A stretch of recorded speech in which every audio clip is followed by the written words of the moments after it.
એક નાનું એવું ગામમાં એક પટેલનું ઘર પૈસે ટકે સુખી અને તે ઘરમાં બે ભાઈઓ રહેતા હતા. એકનું નામ રામ અને એકનું નામ શ્યામ. રામ બહુ ભોળો હતો અને શ્યામ ચાલાક અને ચતુર હતો. હવે એક દિવસ રામ પોતાના બાજુના ગામમાં એક ભેંસ ખરીદવા માટે જાય છે અને તે ગામમાં પહોંચી અને તે 5000 રૂપિયામાં ભેંસ ખરીદી લે છે અને તે સારા પ્રકારની ભેંસ હોય છે અને તે ભેંસને લઈ પોતાના ગામ તરફ પાછો ફર્યો અને તે ભેંસને લઈ જતો હોય 5 ઠગોએ વિચાર કર્યો કે આજે આની પાસેથી આ ભેંસ પડાવી લેવી છે. તો પાછો એ ઠગોએ વિચાર કરી અને એમને પોતાની બુદ્ધિ દોડાવી અને એક પછી એક લાઈનમાં ઊભા રહી ગયા અને આ પટેલનો દીકરો રામ રસ્તેથી નીકળ્યો તો તેને કહેવા લાગ્યા કે આ ભેંસની કિંમત શું છે? તો રામે કહ્યું કે 5000 રૂપિયામાં લાવ્યો છું. તો પહેલા ઠગે કહ્યું કે આની પૂંછડી એ તો ધોળું છે એટલે આ ભેંસની કિંમત તો 400 રૂપિયા જ આવે. પછી આગળ ઉભેલા ઠગે કહ્યું કે આના પગ ધોળા છે એટલે આ ભેંસની કિંમત 300 જ આવે.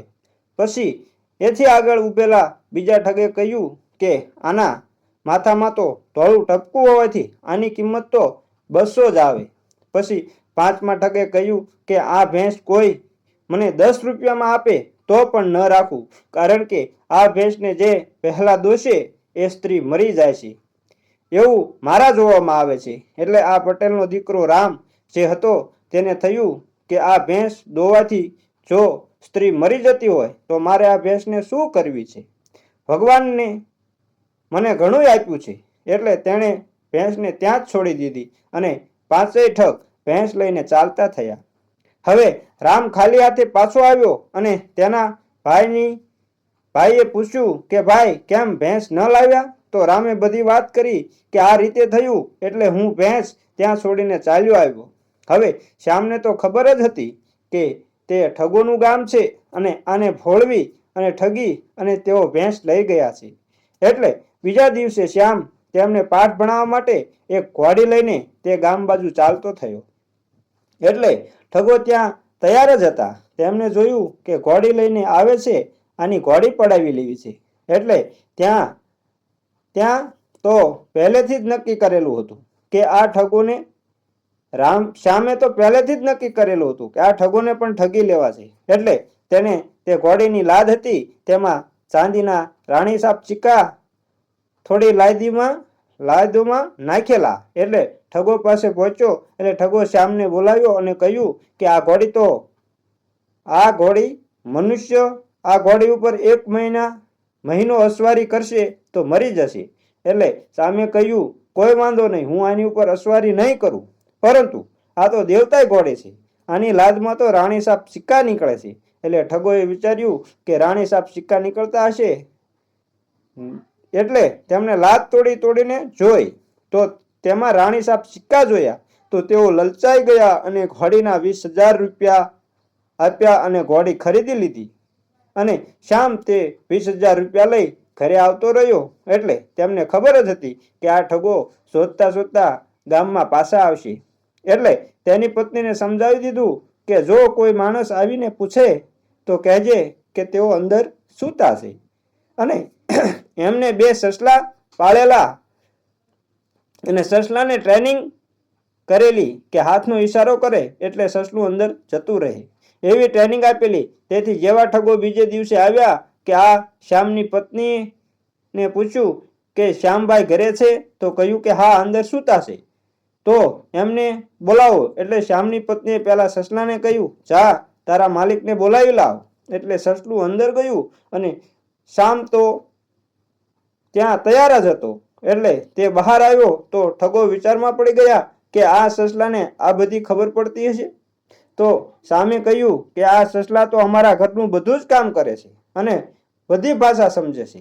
તો ઠગ અને થયું કે આ સસલું આપણે ખરીદી લેવું જોઈએ. તો ઠગોએ કહ્યું કે આ સસલું અમને આપી દો અને એની કિંમત શું છે? તો શ્યામે કહ્યું કે 10000 રૂપિયા સસલાની કિંમત છે, જો તમને પોસાય તો લઈ જાઓ. એટલે ઠગો તો એ 10000 રૂપિયામાં સસલું લઈ લીધું અને સસલું લઈ ચાલતા થયા. હવે રસ્તામાં જાતા જાતા સસલાને કહ્યું કે જા ઘરે જઈને કહી દેજે કે અમે આવીએ છીએ અને ખાવાનું બનાવીને રાખી. એટલે સસલાને એમ કહી છોડી દીધું. એટલે સસલું તો જંગલ ઝાડીઓમાં ચાલ્યું ગયું. ઠગો ઘરે પહોંચ્યા અને પૂછ્યું કે ખાવાનું તૈયાર છે? તમને આવી સસલાએ નથી કહ્યું? તો ઠગોની પત્નીએ કહ્યું કે અહીંયા કોઈ સસલું નથી.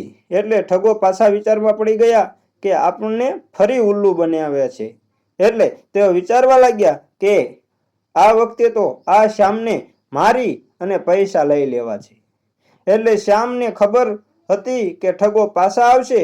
એટલે તેની પત્નીના ગળે એક લોહીની પોટલી બાંધી દીધી અને એક તલવાર એને ખૂણામાં મૂકી દીધી અને તેની પત્નીને બધું સમજાવી દીધું કે જેવા ઠગો આવ્યા એટલે તેઓ આદર સત્કાર કર્યો અને તેની પત્નીને કહ્યું કે ભાઈઓ માટે ખાવાનું બનાવી નાખ. તો તેની પત્ની શ્યામ સાથે ઝઘડવા લાગી અને બંને બહુ ઝઘડવા લાગ્યા. આ વાતનો એમને પહેલાથી જ પ્લાન હતો. એવું ઝઘડતા શ્યામને બહુ જ ગુસ્સો આવે છે અને તલવાર લઈ તે તેની પત્નીના ગળે પહેલી લોહીની પોટલી બાંધેલી હોય એના ઉપર મારી દે છે. તો તેની પત્ની જમીન ઉપર ઢળી પડે છે અને મરી ગઈ હોય એવું તો ઢોંગ રચે છે.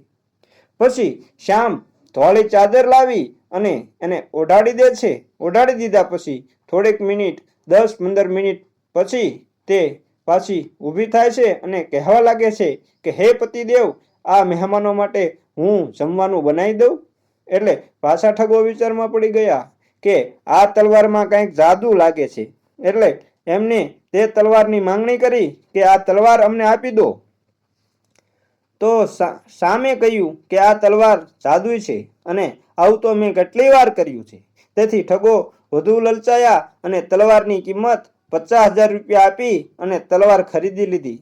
હવે ઘરે જઈ ઠગે એની પત્નીને ગુસ્સામાં કહ્યું કે જલ્દી ખાવાનું બનાવી આપ. એટલે તેની પત્ની તેની સામે ઝઘડવા લાગી. હવે ઠગે કહ્યું કે હું તારી ગરદન કાપી નાખીશ. તો તેની પત્ની ખૂબ જ ખીજાય છે કે હા, તમે તો મને મારી જ નાખવાના. અને બેઉ ખૂબ જ ઝઘડવા લાગ્યા. એટલે ઠગે તલવાર લઈ તેની પત્નીનું માથું કાપી નાખ્યું અને પછી ધોળી ચાદર ઓઢાડી અને રાહ જોવા લાગ્યો કે પત્ની કાંઈ જાગી નહીં. એટલામાં બીજો ઠગ આવ્યો. એને તલવાર લઈ આ ઠગ વાત કરે તે પહેલા તો જઈ અને તેઓએ ઝઘડેલા હતા અને તેને પણ તેની પત્નીનું માથું કાપી નાખ્યું. આ રીતે 5 ઠગોએ પોતાની પત્નીનું માથું કાપી નાખ્યું, પણ એકયની પત્ની બેઠી થઈ નહીં અને તેઓ રડવા લાગ્યા અને પોતાની પત્નીનું 12મું પતાવ્યું પછી વિચાર કર્યો કે હવે શ્યામને પણ મારી નાખવો છે. એટલે તેઓ પાસે તેના ગામમાં ગયા અને શ્યામની પત્નીને પૂછવા લાગ્યા કે શ્યામ ક્યાં છે? તો તેની પત્નીએ કહ્યું કે તેઓ તો મરણ પામ્યા છે અને આ ખૂણામાં એમને સુડાવ્યા છે. એટલે એક ઠગ ગયો ખૂણામાં, જુઓ દુર્ગંધ આવે છે. એટલે આ સામે તે ઠગનું નાક કાપી લીધું. અને નાક કાપી લીધું એટલે તે નાક ઢાંકી અને બહાર આવતો રહ્યો અને કહ્યું કે હા, ત્યાં બહુ દુર્ગંધ આવે છે અને મરી ગયો છે. આ રીતે 5 નાક કાપી લે છે અને શ્યામ કહેવા લાગ્યો, ફરી જો અહીં પાછા આવ્યા છો તો આ વખતે હું તમને જીવતા છોડીશ નહીં. હવે ઠગને ખબર પડી ગઈ કે અહીં આપણું કાંઈ ચાલે તેવું નથી.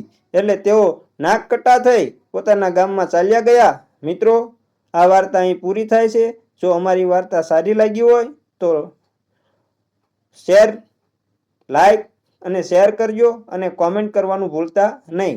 ચેનલ પર નવા હોય તો હું તમને એક નાનો એવો અનુરોધ કરું છું કે અમારી ચેનલને સબસ્ક્રાઈબ જરૂર કરી લેજો અને બેલ આઇકનને પણ દબાવી દેજો, જેથી અમારું નોટિફિકેશન તમને સૌથી પહેલાં મળે અને અમે તમને આવી નવી વાર્તાઓ પીરસતા રહીએ. જય માતાજી મિત્રો.